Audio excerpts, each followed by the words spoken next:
Today we have the 2022 Volvo XC40. This vehicle has done just under 44,000 miles. It has an automatic transmission and a petrol fuel type. To the left of our steering wheel, we have cruise control as a feature, as well as our automatic headlights. On the right, we have voice control. Moving on to our screen, on our first page we have our applications. This is where we can access our Apple and Android CarPlay, download center and driver performance.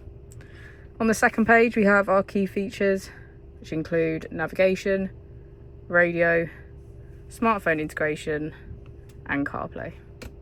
On our final page is our car functions with lane keeping aid, road sign information, connected safety and park assist. Just below we have our drive mode button. From here we can switch between comfort, individual, dynamic, eco and off-road.